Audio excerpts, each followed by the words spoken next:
জয় নিতাই, জয় শ্রী রাধেশ্যাম। আজ আমি আপনাদের শ্রবণ করাবো শ্রীমন মহাপ্রভুর 7 প্রহরীয়া ভাব সম্পর্কে। এই 7 প্রহরীয়া ভাব, এই কথাটা আমরা অনেকবার শুনেছি, কিন্তু এটা ঠিক কি জিনিস, 7 প্রহরীয়া ভাব কি জিনিস, কখন হয়েছিল, কিভাবে হয়েছিল, সেটা আমরা জানি না। তো মহাপ্রভুর 7 প্রহরীয়া ভাব কিভাবে হয়েছিল সেটা আজ আমি আপনাদের শ্রবণ করাচ্ছি। আসুন আমরা শ্রবণ করি। শ্রীকৃষ্ণ চৈতন্য মহাপ্রভু একাধারে রাধা কৃষ্ণ, একাধারে রাধা এবং কৃষ্ণ শ্রীকৃষ্ণ চৈতন্য মহাপ্রভু, এটাও আমরা সবাই জানি। আস্বাদিতে রাধা প্রেমের মাধুর্য আস্বাদন করার জন্যই তো রাধা এবং কৃষ্ণ একই তনু হয়ে নবদ্বীপে জন্মগ্রহণ করেছিলেন শ্রীমন মহাপ্রভু হয়ে। আর কি করিয়েছিলেন বলছে, প্রচারিতে নাম ধর্ম, নাম প্রচার করার জন্য। সে যশোদানন্দন শ্রীকৃষ্ণ রাধারানীর ভাম কান্তি লইয়া শচীনন্দন রূপে শ্রী নবদ্বীপ ধামে অবতীর্ণ হন। একদা তিনি নদিয়া বিহারী গৌরহরি স্বরূপেই শাস্ত্র প্রোক্ত সর্ব অবতার মূর্তি সকলকে দেখাইতে তিনি যে পরতত্ত্ব সীমা এবং মহা অবতারী তাহা সুস্পষ্ট করিয়া বুঝাইয়াছিলেন। শ্রীমন মহাপ্রভু এক সময় বুঝিয়েছিলেন তিনি অবতারী, তিনি হচ্ছে পরতত্ত্ব, তিনি হচ্ছেন পরম ধাম, তিনি পরম আশ্রয়। এইভাবে তিনি 7 প্রহর পর্যন্ত আবিষ্ট হইয়াছিলেন শ্রীমন মহাপ্রভু একইভাবে 7 প্রহর ধরে। এই জন্য ইহাকে 7 প্রহরীয়া ভাব নামে কথিত হয়। একই রকম 7 প্রহর তিনি একইভাবে লীলা করে গেছেন, প্রেমে আবিষ্ট হয়েছিলেন। আসুন সেই কাহিনীটা কি শ্রবণ করি। একদিন মহাপ্রভু নিত্যানন্দ সঙ্গে শ্রীবাস পণ্ডিতের গৃহে আসলেন। শ্রীবাস পণ্ডিতের গৃহে এসেছেন, প্রতিদিনই আসেন, আঙ্গিনায় উদ্দণ্ড নিত্য কীর্তন হয়। তো একদিন এসছেন। একদিন মহাপ্রভু নিত্যানন্দর সঙ্গে শ্রীবাস পণ্ডিতের গৃহে আসিলেন। একে একে সকল ভক্তগণ আসিয়া মিলিত হইল। প্রভুর ভাবাবেশ দেখিয়া ভক্তগণ চারিদিকে উচ্চস্বরে কীর্তন করিতে লাগিলেন। প্রভু বিষ্ণু খট্টার উপরে বৈকুণ্ঠনাথের ন্যায় উপবিষ্ট হইয়া ভক্তগণ, প্রভু কি করলেন, বিষ্ণু খট্টার উপরে, অর্থাৎ শ্রী চৈতন্য মহাপ্রভু বিষ্ণু খট্টার উপরে শ্রী বিষ্ণুর মতোই গিয়ে বসলেন এবং ভক্তদেরকে তিনি নিরীক্ষণ করছিলেন। ভক্তরা তখন মহাপ্রভুকে দেখে হাত জোর করে, কেউ স্তুতি করছে আনন্দ সহকারে, কেউ প্রণাম করছে, বন্দনা করছে, কেউ হাত জোর করে দাঁড়িয়ে আছে। প্রভু নারায়ণের অভিষেকের মন্ত্রগীত গাইতে আদেশ দিলেন। নারায়ণকে যখন অভিষেক করানো হয়, যে মন্ত্র উচ্চারণ করে করানো হয়, সেই মন্ত্রগুলো উচ্চারণ করতে বা মন্ত্রগুলো গাওয়ার জন্য শ্রীমন মহাপ্রভু ভক্তদের বললেন। ভক্তগণ হর্ষিত মনে খুব আনন্দের সঙ্গে সমস্ত ভক্তরা যারা যারা জানেন সেই বিষ্ণুর অভিষেকের যে মন্ত্রগুলো সেগুলা গাইতে লাগলেন। তৎপরে নিত্যানন্দ মহাপ্রভু, অদ্বৈত মহাপ্রভু, শ্রীবাস ভক্তগণ নারায়ণের অভিষেক মন্ত্র পাঠ করিয়া সুবাসিত গঙ্গা জলে প্রভুকে স্নান করাইয়া নতুন বস্ত্র পরিধান করাইলেন। তো তারা যে শুধু মন্ত্র উচ্চারণ করেছিলেন তা নয়, মন্ত্র উচ্চারণ করার সঙ্গে সঙ্গে তারা গঙ্গার জলে শ্রীমন মহাপ্রভুকে স্নান করিয়েছিলেন। তদন্ত শ্রীঅঙ্গে দিব্য সুগন্ধি চন্দন লেপন করিলেন। চতুর্দিকে জয় জয় ধ্বনি উদ্দিত হইতে লাগিল। হরিদাস, মুকুন্দ প্রভৃতি অভিষেকের মঙ্গল গান গাইতে লাগিলেন। আর সেখানে উপস্থিত যে নারীরা ছিলেন তারা সবাই উলুধ্বনি করতে লাগলেন।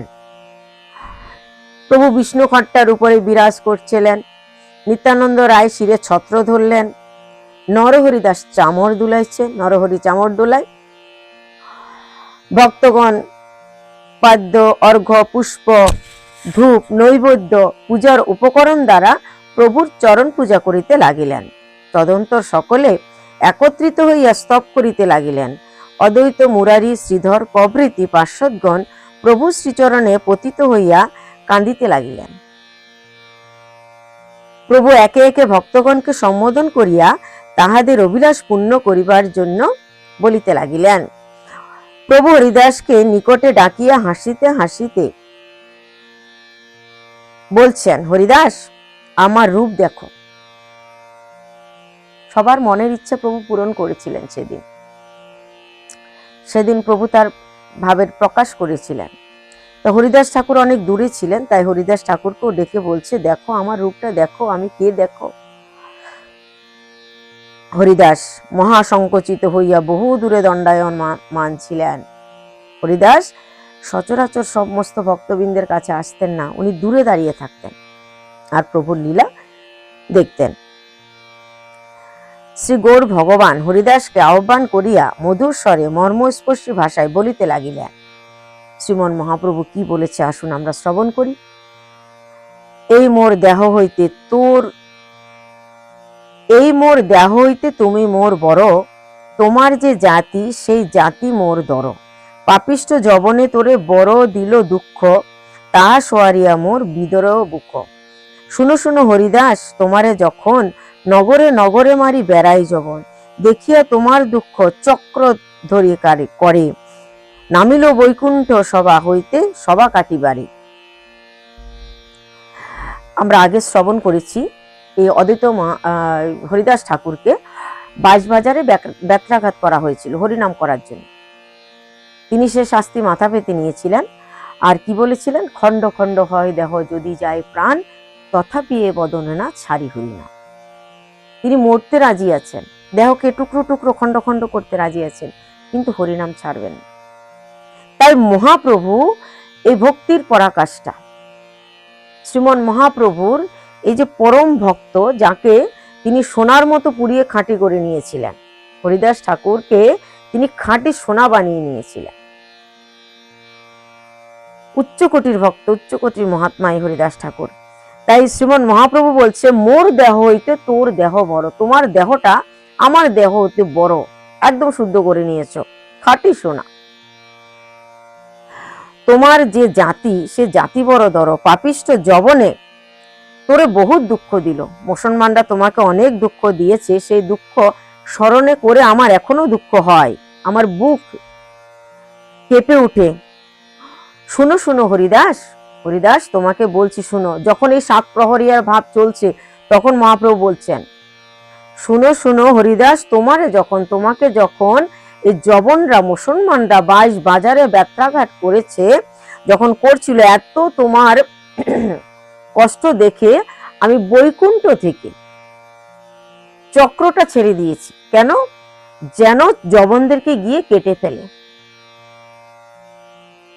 যবনদের গিয়ে ওরা যে তোমাকে নির্যাতন করছে তাদেরকে যেন কেটে ফেলে, মেরে ফেলে তাদেরকে, কিন্তু সেটা আমি করতে পারিনি, আমার চক্র সেখানে থেমে গেল। কেন? আরে তুমি তো অহনিশি এদের মঙ্গল চিন্তা করছো, কারণ যারা তোমাকে মারছে তুমি তাদের চিন্তা করো কুশল, তুমি তাদের ভালো চিন্তা করছিলে। আর তোমার সেই ভাবনাটা, তুমি যে চিন্তা করছো যে ওদের ভালো হোক, মঙ্গল হোক, হে প্রভু ওরা জানে না ওরা কি করছে, ওরা অবুঝ, তুমি ওদের মঙ্গল করো। তুমি যদি ওদের মঙ্গল চাইছো তাহলে আমি কি করে ওদের কাটতে পারি? এ হচ্ছে ভক্ত। ভক্ত নিজে দুঃখ সহ্য করে কিন্তু কাউকে দুঃখ দেয় না।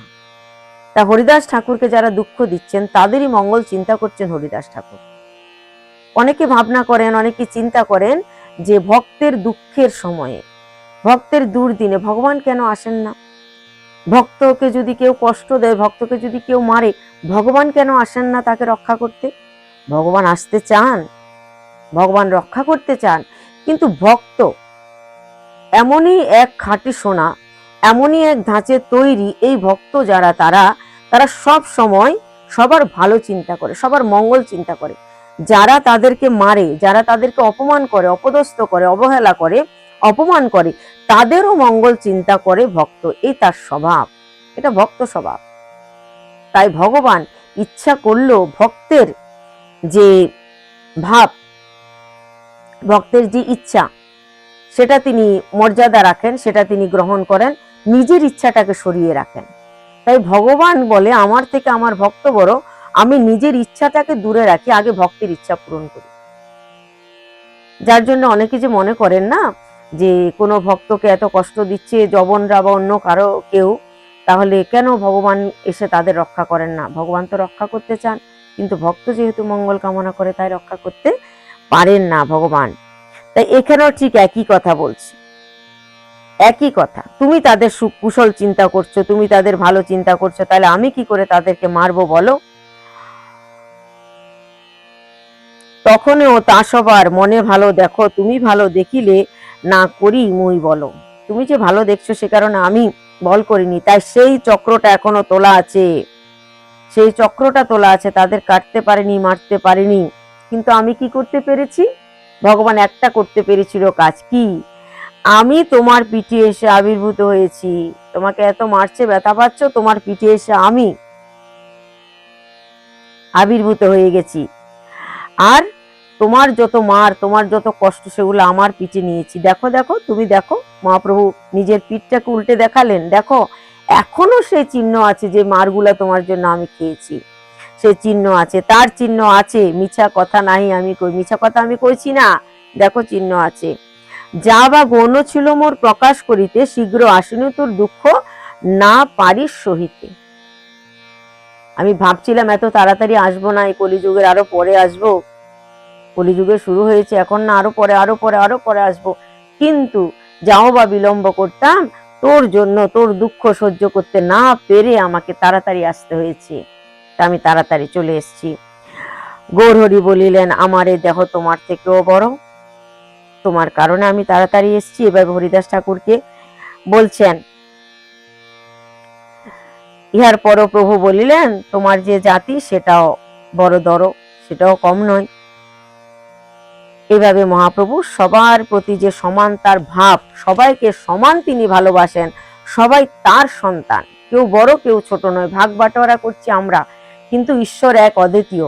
তাই পৃথিবীর যত মানুষ, যত ধর্মের মানুষ, যত জাতির মানুষ, যত প্রকারের মানুষ, প্রাণী বা গুল্মলতা, কীট পতঙ্গ আছে, সবই ভগবানের সন্তান। তাই ভগবান সবাইকে সমান ভালোবাসে। তো হরিদাস ঠাকুরকে তিনি এত ভালোবাসতেন যে সেটা তিনি তার ভাষায় বা তার ভাবে প্রকাশ করেছেন। তাই হরিদাস ঠাকুরকে তিনি তার রূপটা দেখাতে চাইছেন, যে দেখো দেখো আমার সেই স্বরূপটা তুমি দেখো। সেই স্বরূপ দেখানোর জন্য তিনি বারবার বারবার হরিদাস ঠাকুরকে কাছে ডাকছেন। কাছে ডেকে কি বলছেন? প্রভু তখন তার প্রিয় ভক্ত হরিদাসকে কাছে ডাকলেন, কিন্তু হরিদাস ঠাকুর যখন কাছে আসলেন, মহাপ্রভুর কাছে আসলেন, তখন দয়াময় ভক্ত বৎসল গৌর হরিশ্রী মুখে যখন তিনি শুনলেন তার এত সুন্দর করুণার কথা, যে শুনলেন যে কত ভালোবাসে গৌর হরি তাকে, যে তার জন্য তাড়াতাড়ি এসছে, এই কথাগুলো শুনে তিনি বহুত আনন্দিত হলেন, আপ্লুত হয়ে গেলেন। তিনি গদগদ ভাবে কৃষ্ণ কৃষ্ণ বলিতে বলিতে কান্দিতে কান্দিতে ভূমিতলে মূর্ছিত হইয়া পড়িলেন। আর হরিদাস স্থির থাকতে পারলেন না, এত ভালোবাসে প্রভু আমাকে। তিনি কাঁদতে কাঁদতে মূর্ছিত হয়ে পড়ছে, গড়াগড়ি যাচ্ছে, চারিদিকে হইচই পড়ে গেল, কাঁদতে কাঁদতে গড়াগড়ি যাচ্ছে। প্রভু তখন ভুলন্টিত ওই হরিদাসের দিকে দৃষ্টিপাত করছেন, কি বলছেন? উঠো উঠো মোর হরিদাস, মনোরথ ভরি দেখো আমার প্রকাশ। আরে মাটিতে শুধু গড়াগড়ি গেলে হবে না, উঠো উঠো উঠো হরিদাস, দেখো উঠে যে আমার প্রকাশ, আমার বিভূতির প্রকাশ দেখো, আমাকে দর্শন করো হরিদাস। প্রভুর কৃপা দেশে হরিদাসের বাহ্য জ্ঞান আইল।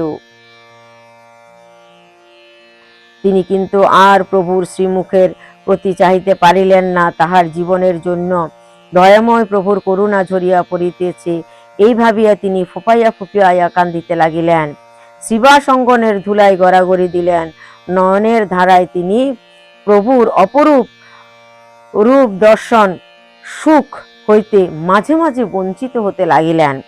এত কান্না করছে, এত মাটিতে গড়াগড়ি যাচ্ছে, তাই মাঝে মাঝে মহাপ্রভুর সে অপরূপ রূপ দর্শন করা থেকে তিনি বঞ্চিত হতে লাগলেন। তিনি কান্দিয়া কান্দিয়া ভূমিতে লুণ্ঠিত করিতে লাগিলেন, তিনি ভূমিতে লুণ্ঠিত হইতে লাগিলেন। ভাজ্য পাইয়া হরিদাস প্রভুর বচনে কোথা রূপ দর্শন করবে করয় ক্রন্দন, সকল অঙ্গনে পরি গড়াগড়ি যায়, মহাশ্বাস বহে ক্ষণে ক্ষণে মূর্ছা যায়। চৈতন্য ভাগবতের এই শ্লোকটা, ক্ষণে ক্ষণে মূর্ছা যাচ্ছে, কি দর্শন করবে? করুণাময় প্রভু করুণা করিয়া হরিদাসের প্রতি শুভ দৃষ্টিপাত করিলেন। হরিদাস বল পূর্বক এবার ধুলি কদমাক্ত যে তার গা ধুলো ধূসর, সেখান থেকে তিনি উঠিয়ে দাঁড়ালেন, মনকে শক্ত করে আমি প্রভুর রূপ দর্শন করব। দয়াময় প্রভুর চরণে তাহার কত মনের কথা নিবেদন করার ছিল, কত স্তুতি করার ছিল, কত কথা বলার ছিল, কিন্তু কিছুই বলতে পারছেন না, মুখ দিয়ে কোনো শব্দই বেরোচ্ছে না। মহাপ্রভু বুঝতে পারলেন আমার প্রিয় হরিদাস অনেক কিছু বলতে চাইছে, অনেক কিছু আমাকে শোনাতে চাইছে, কিন্তু এত প্রেমে আপ্লুত কিছুই বলতে পারছেন না। করুণাময় শ্রীহরি তখন করুণা করে হরিদাসকে একটু শক্তি যোগালেন। মহাপ্রভু যখন শক্তি যোগালেন তখন হরিদাস কিছু কিছু কথা বলতে লাগলো। তিনি কান্দিতে কান্দিতে গদগদ কণ্ঠে করুণাময় প্রভুর চরণে অতিশয় দীনভাবে জোর হস্তে নিবেদন করিলেন।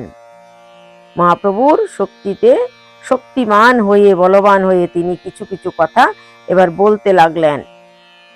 বাপ বিশ্বম্বর প্রভু জগতের নাথ, পাতকীরে কর প্রভু করিন তোমাতে নির্গুণ অধম সর্ব জাতি বহিষ্কৃত, মুই কি বলিব প্রভু তোমার চরিত্র। বাপ বিশ্বম্বর, বাবা বলে সম্বোধন করছেন। বয়সে কিন্তু মহাপ্রভু হরিদাস ঠাকুর থেকে অনেক ছোট ছিলেন, কিন্তু এখানে বাবা বলে সম্বোধন করছেন। হরিদাস ঠাকুরের নির্যান যখন আমরা শ্রবণ করি তখন সেখানে আমরা পাই কি যে হরিদাস ঠাকুর পুত্রভাবে স্নেহ করতেন শ্রীমন মহাপ্রভু, পুত্রভাব। তো এখানে যে বাপ বিশ্বম্বর বলেছে, এখানে কোন বাবা? পিতা বলে না, আমরা সাধারণ মানুষ নিজের ছেলেকেও কিন্তু বাবা ডাকি, আদর করে নিজের ছেলে, ছোট ছেলেকে বলি বাবা এদিকে আসো, এই যে বাবা শব্দটা ব্যবহার করি পুত্রের বেলায়, এখানেও কিন্তু হরিদাস ঠাকুর একইভাবে এই বাপ কথাটা উচ্চারণ করেছেন বা সম্বোধন করেছেন মহাপ্রভুকে, সেটা কিন্তু পুত্র ভাব। বাপ বিশ্বম্বর প্রভু জগতের নাথ, তুমি আমার পুত্র বিশ্বম্বর, তুমি জগতের নাথ, তুমি পাতকীরে কৃপা করো, তার সব পাপ ধ্বংস করে দাও।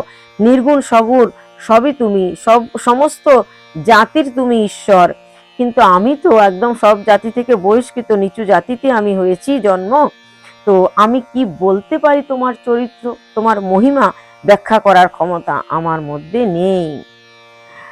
তারপর বলিতে লাগিলেন, হে প্রভু, যে তোমার চরণ স্মরণ করে সে কীটতুল্য হইল, তাকে তুমি পরিত্যাগ করো না। সে যদি একটা ছোট্ট কীটতুল্য পরিত্যাগ করেন না মহাপ্রভু কি করবেন? সে রামচন্দ্র অবতারের সময়ও আমরা দেখেছি জটায়ু পাখিকে কত সম্মানের সঙ্গে পিতার মতো সম্মান দিয়ে সৎকার করেছিলেন, যে জটায়ু শ্রী রামচন্দ্রের জন্য তার প্রাণটাও দিতে চেয়েছিলেন। তুমি সভা মধ্যে নিঃসহায় শরণাগত দ্রৌপদীর যেমন লজ্জা নিবারণ করেছিলে, সেরকম বিপদের সমস্ত জাতিকে রক্ষা করেছিল। পাণ্ডু পুত্রদের দুর্বাসা মুনির অভিশাপ থেকে রক্ষা করেছিলে, সেরকম তুমি আমাকেও রক্ষা করেছো, সেরকম তুমি আমাকেও বৈকুণ্ঠে চড়াইলা। একদম নিচু ছিলাম, কিন্তু সম্মানে বৈকুণ্ঠে চড়িয়ে দিয়েছো। তাই এত সম্মান আমাকে করেছো, এত ভালোবাসা দিয়েছো, আমার যেন আর কোনো কিছু পাওয়ার নেই, তোমার কাছে আর পাওয়ার নেই, অনেক পেয়ে গেছি। তাই এরকম ভাবে মহাপ্রভুকে খুব আদর সম্মান যতটা তার তখন মনে হয়েছে তিনি তা বলতে লাগলেন। দ্রৌপদীর কথা স্মরণ করলেন, দুর্বাসা মুনির কথা স্মরণ করলেন, সবার কথা স্মরণ করলেন, কিন্তু আমি তো তোমার চরণেরই দাস, তোমার চরণে পড়ে থাকতে আমার ইচ্ছা। শ্রী গৌর ভগবান প্রেম ভাবে পরম আবিষ্ট হইয়া মস্তক ঢুলাইতে ঢুলাইতে হরিদাসের আবেগপূর্ণ আত্মনিবেদন গান শুনিতেছেন। মহাপ্রভুর খুব ভালো লাগছে, এত স্তুতি, এত কথা, এত গান হরিদাস ঠাকুর করছেন, তা মাথা ঢুলিয়ে ঢুলিয়ে প্রেমের আনন্দে ভক্তের এই কথাগুলো শুনছেন, খুব ভালো লাগছে। হরিদাস কান্দিতে কান্দিতে গৌর হরির চরণে নিবেদন করিলেন, তোমা দেখিবারে মোর কোন অধিকার, এই বই প্রভু কিছু না চাইব আর। তোমাকে দেখার মতো আমার কি যোগ্যতা আছে, আমার কি অধিকার আছে? তুমি তবু কৃপা করে যেটুকু দেখিয়েছ সেটুকু দেখে আমি ধন্য হয়ে গেলাম। এই কথা বলিয়া ধন্যতা বশত হরিদাস করজোরে প্রভুর অনুমতির অপেক্ষা করিতে লাগিলেন। শ্রী গৌর ভগবান প্রেমানন্দে অধীর হইয়া হুঙ্কার করিয়া বলিলেন। মহাপ্রভু হুঙ্কার করে কি বলছেন? এই বচন মোর নহে সর্বশাস্ত্রে কহে, ভক্তাখ্যান শুনিলে কৃষ্ণেতে ভক্তি হয়ে। মহাভক্ত হরিদাস জয় জয় জয়, হরিদাস শরণে সকল পাপ ক্ষয়। সর্বমতে মহা ভাগবত হরিদাস, চৈতন্য গোষ্ঠীর সঙ্গে যাহার বিলাস। চৈতন্য ভাগবতের মধ্যখণ্ডের এই শ্লোকটা শ্রীমন মহাপ্রভু নিজের বচন, সর্বশাস্ত্রে কয়, যদি ভক্তের উপাখ্যান করে, কৃষ্ণ ভক্তের যদি চরিত্র গাথা স্মরণ করে তবে কৃষ্ণ ভক্তি হয়। মহাভাগবত এই হরিদাসের জীবন চরিত্র কথাও যদি আমরা শ্রবণ করি তাহলে আমাদেরও মহাপাপ খণ্ডন হবে। সর্বভাগবতে এটা বলছে, চৈতন্যের যে গোষ্ঠী, শ্রী চৈতন্য মহাপ্রভুর যে গণ, সেই জায়গার মধ্যে এই হরিদাস ঠাকুরের স্থান অবশ্যই আছে, স্থান দিলেন শ্রীমন মহাপ্রভু। তাই হোক না সে যবন, হোক না সে যে জাতির বহিষ্কৃত, যা হবে হোক, প্রভু যেহেতু তিনি কৃষ্ণ ভক্ত, তাই চৈতন্যের পরিকরে তার নাম স্বর্ণের অক্ষরে লেখা থাকবে। তো এই ছিল আজকের আমাদের দ্বাদশ পরিচ্ছদ। আমরা শ্রবণ করালাম, কিছুটা তো আগের দিনই শ্রবণ করেছি দ্বাদশ পরিচ্ছদের, কেবল ওই 7 প্রহরিয়া ভাবটা রেখে দিয়েছিলাম, যেটা অনেকটাই বড়। তাই এতক্ষণ ধরে যেটা শ্রবণ করলেন আপনারা, এটা হচ্ছে মহাপ্রভু 7 প্রহরিয়া ভাব। এই যে 7 প্রহরিয়া ভাব, এই ভাবের মধ্যে মহাপ্রভু নিজের পরিচয়টা, তিনি কে, তিনি যে বৈকুণ্ঠনাথ, সেটা সবার কাছে নিজের যে গোপন তত্ত্বটা সবার কাছে উদ্ভাসিত করেছেন, প্রকাশ করেছিলেন নিজেকে জগৎবাসীর কাছে। এটাই ছিল 7 প্রহরিয়া ভাব। আজ এই পর্যন্তই। জয় নিতাই, জয় গৌর।